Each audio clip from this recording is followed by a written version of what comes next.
오늘은 사도행전 강의 12번째 시간 아겔다마라는 제목으로 말씀 나누겠습니다. 자, 우리가 아겔다마라는 것은 아람어입니다. 아람어. 예. 거기에 방언이라고 말씀 나오는데 예수님은 아람어를 썼고 제자들 역시 아람어를 썼어요. 그 아람어로 아겔다마라는 건 피밭이라는 뜻입니다. 피밭. 예. 피로 산 밭이라는 뜻이죠. 그 피밭이라는 제목을 가지고 오늘 함께 말씀을 나누려고 합니다. 그러면 최후의 만찬이라는 그림입니다. 레오나르도 다빈치가 누도비코 스포르차 공의 요청을 받아서 그린 그림입니다. 밀라노에 있는 산타 마리아 델라 그라치 성당의 식당에다가 벽에 벽화를 그린 것인데 가로가 910, 세로가 420cm예요. 굉장히 큰 그림입니다. 가로가 9m 10이에요. 그리고 세로가 4m 20. 네, 굉장히 큰 그림인데 무려 1495년에 시작해갖고 1498년에 완공합니다. 예, 굉장히 오랫동안 3년에 걸친 노력 끝에 레오나르도가 완성한 그림인데 레오나르도의 이 그림을 그리는데 일화가 있습니다. 제일 먼저 레오나르도는 예수님을 그리려고 마음 먹습니다. 그래서 예수님의 그림 때 모델이 될 만한 사람을 찾아 헤맵니다. 그러다 시골에 가다가 양을 치고 있는 한 목동을 발견하게 됩니다. 그 얼굴이 굉장히 선해 보이고 아름다워 보여서 그 사람을 모델로 삼아서 예수님을 그립니다. 그리고 이제 몇 년을 그리다가 다른 사람들을 그리고 마지막으로 가룟 유다를 이제 그려야 됩니다. 근데 가룟 유다를 과연 누구로 어떤 사람을 모델로 삼아 그릴까 생각하다가 이 사람이 좋은 아이디어가 생각났어요. 아, 가룟 유다는 아무래도 사악한 사람이니까 감옥에 아주 잔인한 살인자 그 사람을 찾아서 그 중에 한 사람을 그리면 되겠다라는 생각으로 감옥에 찾아갑니다. 그리고 아주 잔인한 살인자 한 사람을 섭외해서 그 사람을 모델로 가룟 유다를 그리게 됩니다. 그런데 그림을 다 그리고 났는데 그 살인자가 마지막에 이런 말을 합니다. 몇 년 전에 나를 찾아와서 나를 예수님의 모델로 그린다고 하더니 이제는 나를 가룟 유다로 그리는가. 사실 이 사람은 바로 몇 년 전에 예수 그리스도의 모델이 되었던 목동이었습니다. 근데 이 사람이 몇 년 뒤에 이제 살인을 저지르고 이 감옥에 갇혀 있었던 것입니다. 이 그림에 나오는 예수님과 가룟 유다는 한 모델을 가지고 그린 겁니다. 여러분, 사람의 인생이라는 것에 대해서 여러분 운명이라는 걸 믿으십니까? 과연 이 사람은 선한 사람일까요? 아니면 악한 사람일까요? 예수님이 모델이 될 만큼 목동 시절에는 너무도 선하고 알았던 사람이었는데 어떻게 몇 년 만에 가장 잔인하고 잔악한 살인자가 되어 있을까요? 사람은 과연 선한 사람, 악한 사람, 하나님께서 운명져 있는 걸까요? 아니면 본인의 노력을 따라서 선한 사람이 될 수도 있고 악한 사람이 될 수 있는 걸까요? 사실 이 논쟁은 수천 년 동안 우리가 논쟁되어 왔습니다. 지금도 역시 마찬가지. 사람이 과연 운명되어져 있는가? 아니면 우리의 노력으로 우리의 운명은 바뀌는 것인가? 오늘 본문을 통해서 오늘 본문에 나오는 가룟 유다를 통해서 과연 우리 인간의 운명이라는 것이 정해져 있는 것인지, 우리 인간은 과연 그 운명을 개척해 나가는 것인지 우리가 성경을 통해서 함께 공부해 보았으면 좋겠습니다. 오늘 본문에 등장인물은 두 사람이 등장합니다. 첫 번째는 베드로입니다. 자, 15절 말씀 보세요. 잠깐만, 그림 여담인데, 저 중에 가룟 유다가 누군지 아세요?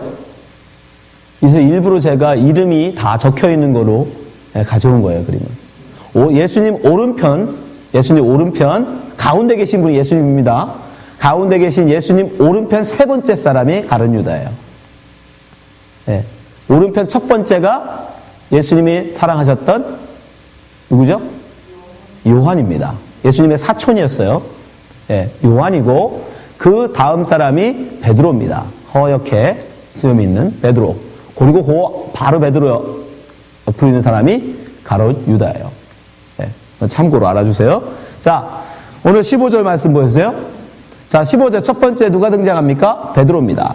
모인 무리의 수가 한 120명이나 되더라. 그때에 베드로가 그 형제 가운데 일어서서 가로되 120명이 한 다락방에 모였습니다. 이 다락방에 120명의 사람들이 모였는데 그 중에 베드로가 일어섭니다.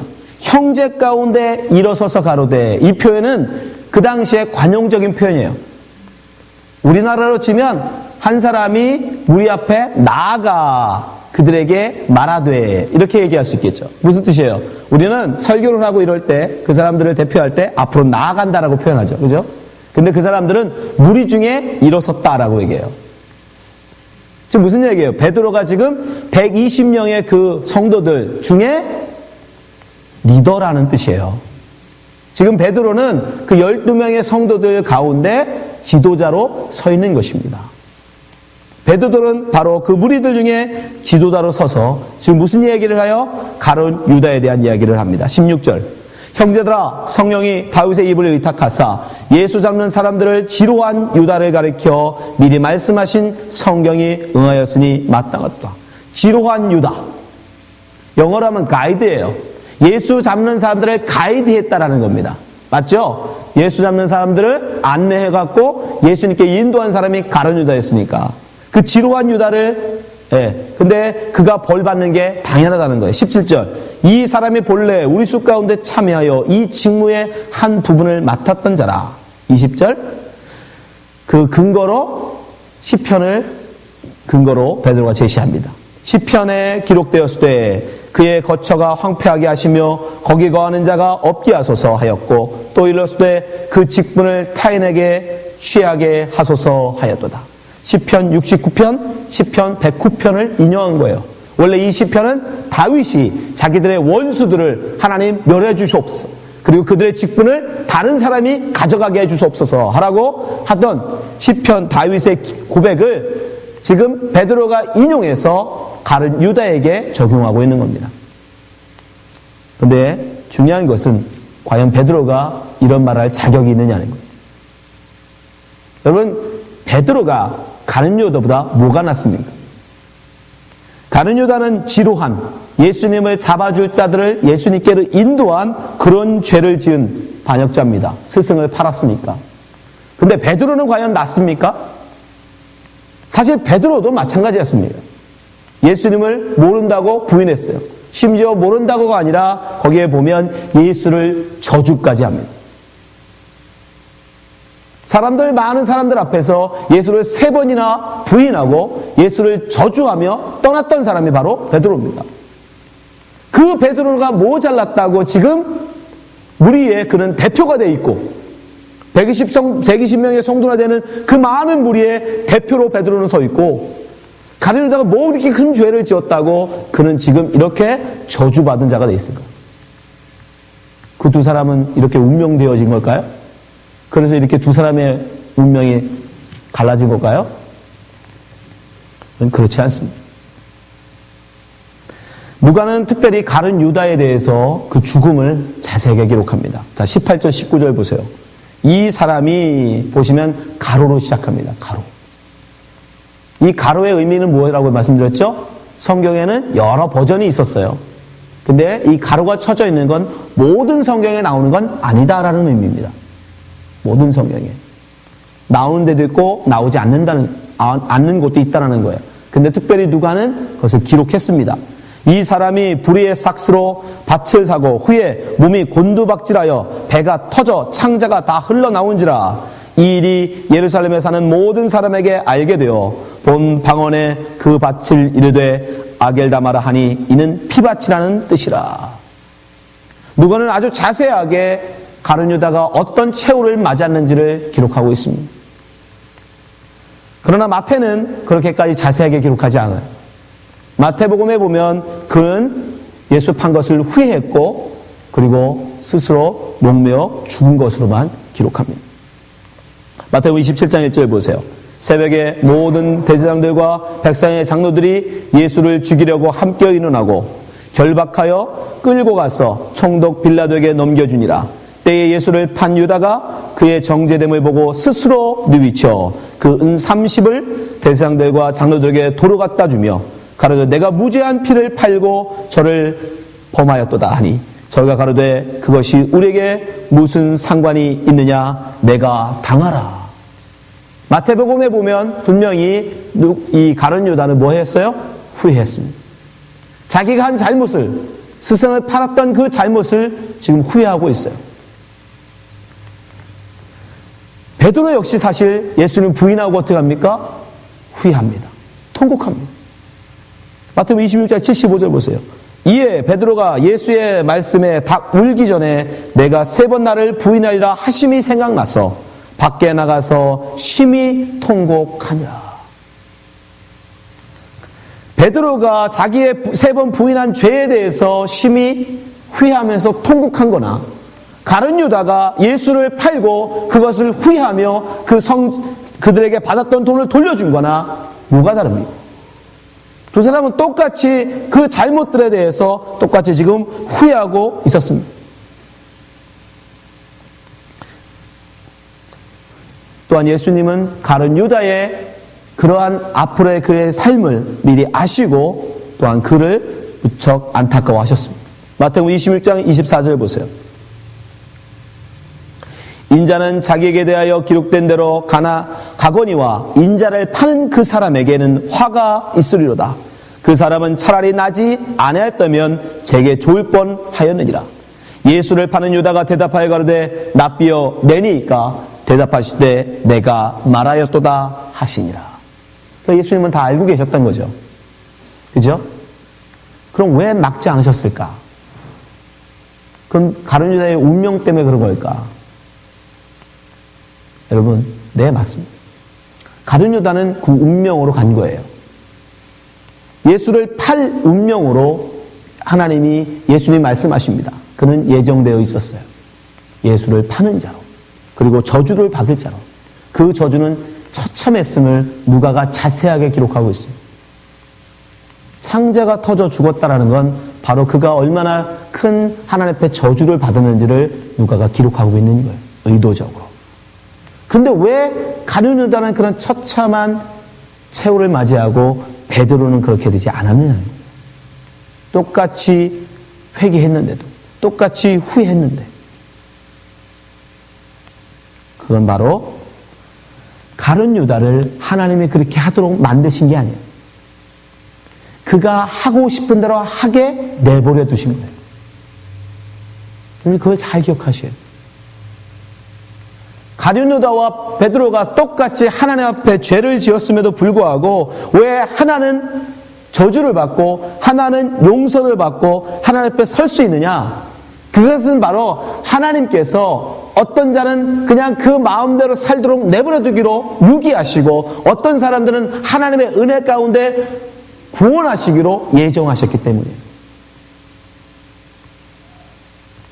가룟 유다가 원래는 그럴 생각이 없었는데 하나님이 그들을 이끌어간 게 아닙니다. 그냥 그가 원하는 대로 살도록 그냥 하나님이 내버려 두신 거예요. 그랬더니 그가 어떻게 살아요? 예수 그리스도를 파는 자로 살더라는 겁니다. 어떤 신학자들은 왜 가룟 유다가 예수를 팔았을까? 여러분 정말 돈이 탐나서라면 그는 은 30을 다시 돌려주면 됩니까? 안 됩니까? 뭐하러 돌려줍니까? 그 돈을 위해서 팔았다면 그거 결코 돌려줄 이유가 없죠. 그리고 정말 돈이 탐했다면 여러분 은 30 가지고 예수를 팝니까? 그 은 30은 그 당시에 노예 한 사람의 살 품삯밖에 안 돼요. 한 10배를 부른들 그들이 안 줬을까요? 줬을 겁니다. 그러니까 가룟 유다가 돈 때문에 판 건 아니에요. 그럼 왜 가룟 유다가 예수를 팔았을까? 사실 가룟 유다는 예수의 능력을 드러내고 싶었던 것입니다. 분명히 예수님은 예루살렘에 올라가서 내가 어떻게 당신이 하나님의 아들이심을 보일지를 말씀하셨어요. 그 방법이 뭐예요? 마태복음 16장에 보면 십자가를 지시는 거예요. 그때 베드로가 막아서죠. 절대 그럴 수 없습니다. 십자가를 지는 방법으로 하나님의 아들을 드러내는 방법. 그건 그들이 도저히 이해할 수도 없고 그들을 용납할 수가 없는 거예요. 왜요? 스승이 십자가를 진다는 얘기는 제자들도 그걸 져야 되기 때문에. 그 당시는 스승이 그 길을 가시면 제자는 당연히 그 스승의 길을 따라야 하는 거예요. 그렇지 않으면 제자가 아닙니다. 근데 그 스승이 당신의 하나님의 아들이심을, 메시아이심을, 이 우주의 만물의 주인이심을 드러내는데 당신을 십자가에 못 박아 죽는 것으로 드러내시겠다는 거예요. 그들에게 고난받음으로 드러내시겠다는 거예요. 가룟 유다는 그게 싫었던 거예요. 어떻게? 능력으로 보여주기를 원한다. 십자가 빼어들고 그들을 제하려고 하는 사들 12명도 더 되는 천사를 동원해서 그 자리에서 다 즉시시켜버리고 로마 모든 군병들을 한 자리에 다 죽여버리고 이가 바로 하나님의 아들이심을 사람들에게 보여서 그들이 무릎 꿇게 만드는, 예수님을 죽음으로 몰아가면 그분은 반드시 그 능력을 보여줄 거다, 나타내실 거다. 그래서 가룟 유다는 예수님을 죽음으로 몰았던 거예요. 여러분, 제일 중요한 건 바로 이 가룟 유다가 자기의 뜻을 가지고 자기의 계획을 가지고 지금 어떻게 하고 있어요? 예수님을 밀고 있다라는 거예요. 그게 죄예요. 그게 바로 죄입니다. 내 생각, 내 뜻, 그것으로 예수님을, 그건 예수님의 종이 아니죠. 그걸 그 뜻대로 하도록 하나님이 그냥 내버려 두신 거예요. 그 결과 그는 저주를 받습니다. 베드로는요. 그러나 베드로에게는 하나님이 은혜를 베푸신 거예요. 그도 자기 하고 싶은 대로 했어요. 그렇죠? 자기 하고 싶은 대로 말고의 기도 자르고 또 그 자리에서는 도망가지만 뒤늦게 후회하고 예수님을 졸졸 따라갔어. 그래서 사람들이 막 물어보니까 너 갈릴리 사람이지? 막 다그치니까 그 앞에서 두려워서 어떻게 해요? 아, 나 예수 몰라. 나 저 사람 진짜 몰라. 그 저주하고 도망가 버렸어요. 예, 똑같아요. 그도 역시 자기의 체면, 자기의 목숨, 그것을 구하자고 살겠다고 예수를 부인하고 도망간 사람 맞습니다. 근데 그에게는 어떻게 해요? 예수님이 찾아가시다. 다시 찾아가서 그를 부르시고. 그럼 누구는 부르시고 왜 누구는 버리시냔 말이에요. 가룟 유다에도 그런 은혜를 베푸시면 좋잖아요. 그러나 그것만큼은 우리가 알 수 없어요. 말씀하지 않았어요. 누구를 버리시고 그냥 그 마음대로 살게 내버려 두시고 누구는 하나님이 택하여 은혜를 주시는 거. 하나님 너무 불평하잖아요. 누구에게는 은혜 베풀고 누구에게는 은혜를 베풀지 않으시고. 그러나 우리는 그것에 대해서 하나님이 불의하다 말할 수 없다라고 성경은 말씀합니다. 로마서 9장 18절. 그런즉 하나님께서 하고자 하시는 자를 궁일이 여기시고 은혜를 베푸신다는 뜻이에요. 하고자 하시는 자를 강팍해 하시는, 내버려 두신다는 거예요. 일부러 마음을 이렇게 하나님을 강팍하게 만드는 게 아니에요. 그냥 그 강팍한 마음들은 내버려 두신다는 뜻이에요. 그러면 어떤 사람이 이렇게 얘기하죠. 19절. 혹 내가 내게 말하기를 그러면 하나님이 어찌하여 허물하시느뇨? 누가 그 뜻을 대적하리요 하리니. 그러면 하나님의 은혜를 안 베풀어서 그가 죄를 진 거니까 하나님이 그에게 죄 있다라고 말하면 안 되겠네요? 라고 말하겠다는 거죠. 20절. 바울이 이렇게 대답합니다. 이 사람아, 내가 뉘기에 감히 하나님을 흰문하느뇨? 지음을 받은 물건이 지은 자에게 어찌 나를 이같이 만들었느냐 말하겠느뇨? 21절. 도기장이가 지는 한 덩이로 하나는 귀히 쓸 그릇을 하나는 천히 쓸 것을 만드는 권위 없느냐? 하나님께서 누구를 택하시고 누구를 버리실지는 하나님이 정하시는 거예요. 왜? 그분이 창조주이기 때문에. 그 택함을 받지 못한 자는 자기가 원하는 대로 이 세상을 자기가 원하는 대로 살다가 결국 그 자기가 원하는 그 죄로 말미암아, 지은 죄로 말미암아 결국 죽임을 당하는 거예요. 저주를 받는 거예요. 하나님이 그렇게 몰아가시는 게 아니란 말이에요. 그리고 성경은 우리에게 우리가 다 바로 그 가룟 유다임을 암시합니다. 마태복음 27장 6절 7절 한번 보세요. 대제사장들이 그 은을 거두어 어떤 은이에요? 예수를 팔았던 은이에요. 사실 예수님의 몸값입니다. 예수님의 몸값. 예수님이 이 돈에 팔려가신 거니까. 그것으로 뭐를 삽니까? 이것은 피값이라 성전고에 넣어둠이 옳지 않다 하고 7절 의논한 후에 이것으로 토기장에 밭을 사서 나그네의 묘지를 삼았느니라. 그게 바로 오늘 누가에서는 아겔다마, 피밭이라고 부르는 이 아겔다마예요. 피밭, 아겔다마. 그 밭은 누가 산 거예요? 예수를 판 돈으로. 예수가 당신의 몸을 팔아서 산 밭이에요. 그죠? 다른 말로 예수님이 피 흘려서, 십자가 피 흘려서 사신 밭입니다. 근데 그 밭에 누가? 바로 가룟 유다가 피 흘려 죽은 자리예요. 아무튼 그 밭을 나그네의 묘가 됩니다. 나중에 나그네들은 거기다 장사해요. 나그네가 죽으면 거기다가 장사를 지낸다라는 뜻이에요. 근데 성경은 나그네 성도를, 교회 성도를 일컬어 뭐라고 불러요? 나그네라고 불러요. 자, 베드로전서 1장 1절. 예수 그리스도의 사도 베드로는 본도, 갈라디아, 갑바도기아, 아시아와 비두기안에 흩어진 나그네, 곧 하나님 아버지의 미리 하심을 따라 성령의 거룩하게 하심으로 순종함과 예수 그리스도의 핏부림을 얻기 위하여 택하심을 입은 자들에게 편지하노니 은혜와 평강이 너에게 더욱 많을지어다. 나그네의 묘지를 예수님이 핏값으로 사셨는데 그 나그네가 누구냐? 바로 교회 성도들이잖아요. 그러니까 가룟 유다가 창자가 터져 죽은 그 자리, 거기가 사실은 뭐예요? 우리 성도들의 묘예요. 성도들의 죽어야 할 자리입니다. 우리 성도들이 바로 죽어야 할 자리가 거기라는 거예요.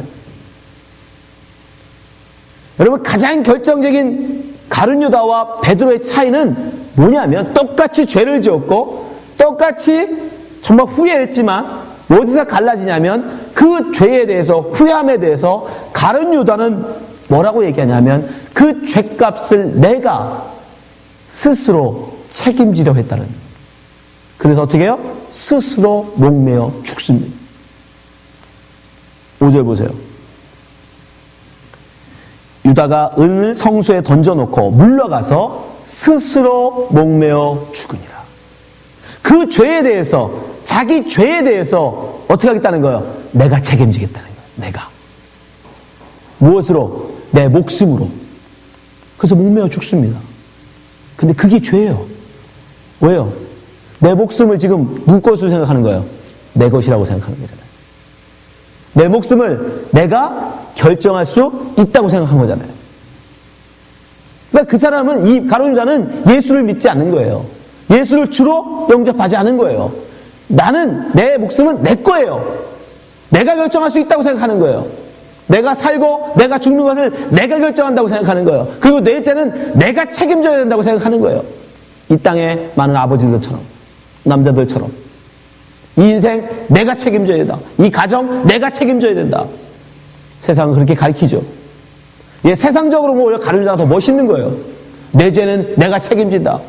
그러니까 내 목숨으로 내가 내 죄를 책임진다. 그리고 목매어 죽는 거예요. 근데 성경은 그게 뭐다? 저주다.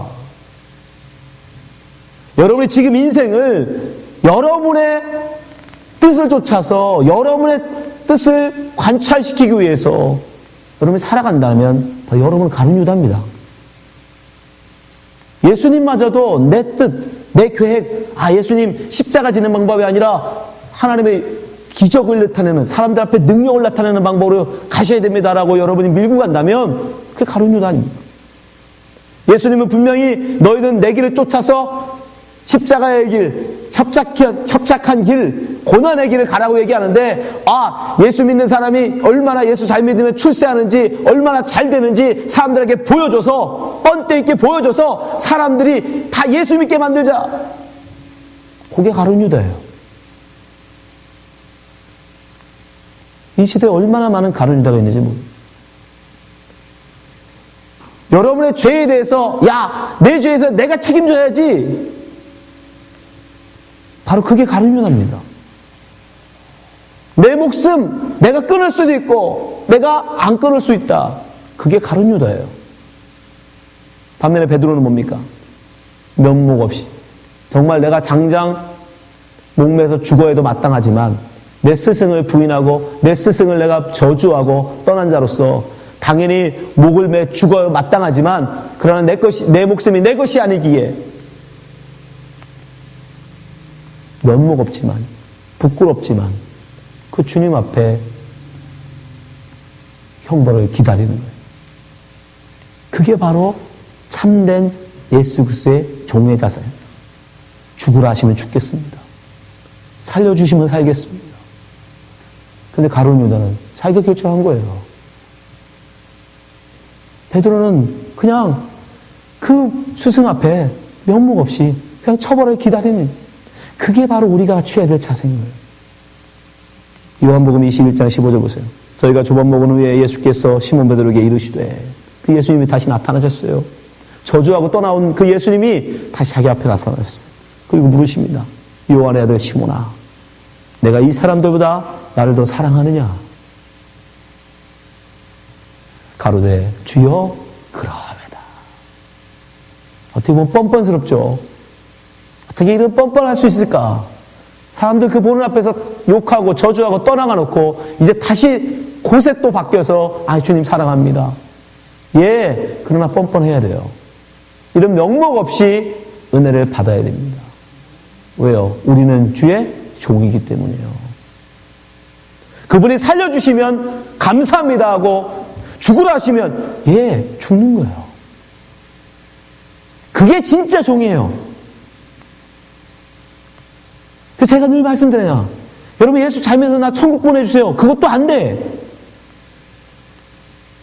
그냥 주님 앞에 서는 거예요. 천국 보내주시면 믿는다고 열심히 믿고 살아왔는데 내 믿음이 부족해서 지옥 가라 하시면 네, 가겠습니다. 제가 무슨 자격이 있습니까? 어차피 예수님 부인하고 내 뜻대로 세상 살던 놈인데, 어차피 하나님의 은혜가 아니면 나는 하나님 앞에 설 수 없는 자인데, 네, 죽으라면 죽겠습니다. 지옥 가라 하시면 지옥 가겠습니다. 그게 진짜 종의 자세예요. 그게 바로 베드로입니다. 면목 없지만 부끄럽고 창피하지만 내 주인이 예수님이시기에, 당신이기에 당신이 하라 하시면 가는 거예요. 그래서 베드로에게는 은혜가 있었던 것입니다. 여러분은 어떻게 예수 믿고 계십니까? 우리 사람에게는 운명이 있습니다. 우리가 결정하는 게 아닙니다. 잘 살면 착한 사람 되고 못 살면 악한 사람 되는 게 아니에요. 제가 분명히 말씀드리지만 여러분, 이 세상에 태어난 모든 사람은 다 악합니다. 다 가룟 유다예요. 아닌 척하고 있지만 아니요. 다 가룟 유다예요. 다 자기를 위해 삽니다. 하나님의 은혜가 부어주지 않으면, 하나님이 우리에게 은혜로 간섭하지 않으면 우리는 다 뭐 하는 사람들이에요? 다른 사람들을 내 유익을 위해서 칼로 찔러 죽이는 사람들이에요. 누구도 예외 없어요. 오직 아담 이외에 그 선택할 수 있는 사람은 이 땅에 없어요. 우리는 다 죄 가운데 태어나서 죄 가운데 살다가 죄 가운데 죽습니다. 다 자기를 위해서 이 세상을 살다가 자기만을 바라보다가 결국 다 자멸하는 가룟 유다예요. 여러분은 이제 다릅니까? 여러분이 정말 다른 사람을 위해서 신앙생활 하세요? 정말 예수님을 위해서 지금 정말 생활하시는 게 있습니까? 없잖아요. 다 나를 위해서 하잖아요. 그걸 다 가룟 유다니까요. 근데 그 가룟 유다라 우리는 가룟 유다처럼 목매달아 죽어야 되고 떨어져 창자가 터져 죽어야 되는데, 그 피밭에 떨어져 죽어야 되는데, 어떤 자에게 예수 그리스도가 그 자를 잘라내버리고 당신이 내가 죽을 그 자리에 죽는 거예요. 내가 그 자리로 형을 받아야 되는데 가룟 유다가 받았던 그 처주를 사실은 우리가 받아야 된단 말이에요. 왜? 나는 내 뜻대로 살았으니까. 나만을 위해서 살았으니까. 여러분, 지옥이 다른 곳에 있다고 생각하시면 안 돼요. 이 세상에서 하나님의 일반 은총이 걷어져 버리면, 양심을 따라 살고자 하는 그 마음, 선한 것을 쫓고자 하는 그 마음, 그것을 하나님이 일반 은총으로 지금 붙들고 계시니까 그렇지, 그걸 하나님이 다 걷어버리시고 야 니도 살고 싶은 대로 살아 라고 이 사람들을 확 풀어버리면 이 세상이 어떻게 될 것 같아요? 여러분, 상상하는 지옥이 되는 거예요. 다른 사람들을 무지하게 짓밟아 죽이고 나의 유익을 위해서. 지옥이 여러분 다른 데 있는 게 아니에요. 하나님의 은혜가 걷어지면 거기가 지옥인 거예요. 우리는 다 가룟 유다예요. 그런데 그런 우리 다 가룟 유다에게 하나님의 은혜가 부어지더라는 거예요. 은혜가.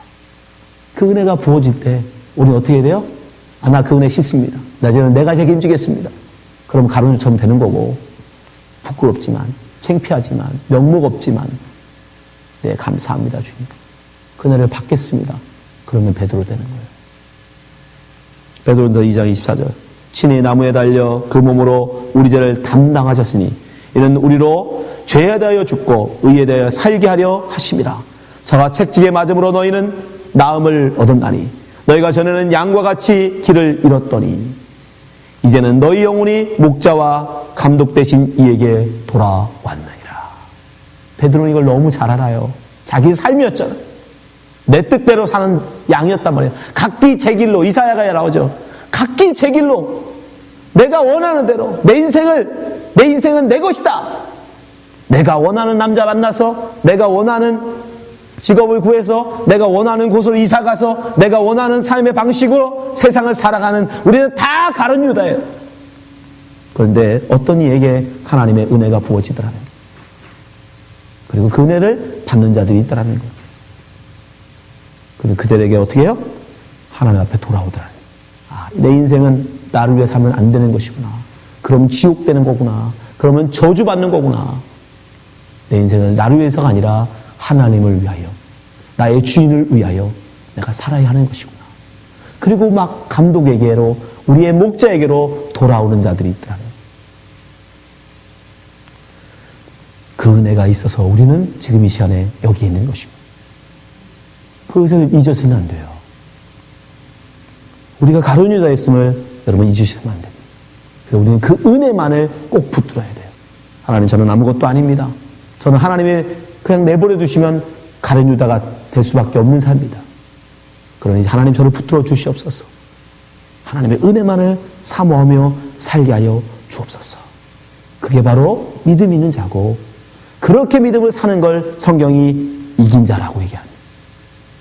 요한계시록 2장 25절. 다만 너에게 있는 것을 내가 올 때까지 굳게 잡으라. 그 은혜를 잡으라는 겁니다. 26절. 이기는 자와 끝까지 내 일을 지키는 그에게 만국을 다스리는 권세를 주리니 그가 철장을 가지고 저희를 다스려 질그를 깨뜨린 것 같이 하리라. 나도 내 아버지께 받은 것이 그러하니라. 베드로가 가룟 유다보다 한 가지 잘한 게 있다면 후회하고 가룟 유다처럼 스스로 몸에다가 죽지 않았다라는 거예요. 예수님이 자기를 다시 찾아 갈릴리로 오실 때까지 어쨌든 살았다는 거예요. 명목 없지만, 부끄럽지만, 창피하지만. 여러분 생각해 보세요. 베드로가 3년 동안 예수님 따라간다고 제자라고 열심히 쫄랑쫄랑 따라다니다가 3년 뒤에 다시 그 고기 잡는 베드로로, 고기 잡는 어부로 돌아올 때 그 심정. 쉽지 않았어요. 그러나 그는 스스로 목매달아 죽지 않았어요. 부끄럽지만, 동네 사람들 보기에 창피하지만, 그는 다시 어부가 됐습니다. 그랬더니 주님이 찾아오시더라는 거예요. 그 은혜를 베풀어 주시더라는 거예요. 그리고 다시 제자로 세워주시더라는 거예요. 그래서 지금 120명 성도들 무리 앞에 서는 자로 세워주시더라는 거예요. 끝까지 이기는 자. 예, 여러분 우리 신앙생활 하다 보면 부끄러울 때가 많아요. 이래가지고 목사라고 할 수 있을까? 이렇게 살아가지고 권사라고 할 수 있을까? 예, 당장 목매달아 죽고 싶죠. 당장 교회 떠나고 싶죠. 다른 교회 얼른 가고 싶죠. 왜? 거기서는 아무도 모르니까. 또 몇 년 할 수 있잖아. 예? 똑같아요. 그러나 여러분. 창피해도, 부끄러워도, 보잘것 없어도 우리는 어차피 다 그런 사람들이에요. 그냥 은혜 부어줄 그때까지 잠잠히 기다리는 것입니다. 그러니까 어느 날 은혜가 예수 그리스도가 찾아오시면, 우리에게 은혜 부어주시면 우리 주 앞에 거듭나게 되겠습니다. 그러니까 여러분이 뭘 하려고 하지 마세요. 하나님이 하시는 거예요. 하나님이 부르시는 거고, 하나님이 찾아오시는 거고, 하나님이 은혜 부어주시는 거예요. 여러분이 하려고 하면 그게 바로 가룟 유다예요. 그 마음을 버리시기 바랍니다. 그래서 피밭을 나그네의 묘지로 삼으신 거예요. 그 가룟 유다를 죽이라고. 뭘 하려고 하는 그 가룟 유다를 죽이려고. 남들한테 뭘 보여주려고 하고, 남들한테 뭘 자랑하려고 하고, 내 믿음 보여주려고 하고, 그거 자체가 그 가룟 유다를 죽여버리라고. 일부러 그 피밭을 사서 나그네의 묘로 삼으신 거예요. 교회가 바로 피밭입니다. 그 가룟 유다를 죽이시는 여러분 되시기 바랍니다. 그리고 베드로처럼 하나님의 은혜를 기다리는, 명목 없지만 부끄럽지만 그 은혜를 잠잠히 기다리시는 성도 되시기를 주님의 축원합니다. 기도하겠습니다.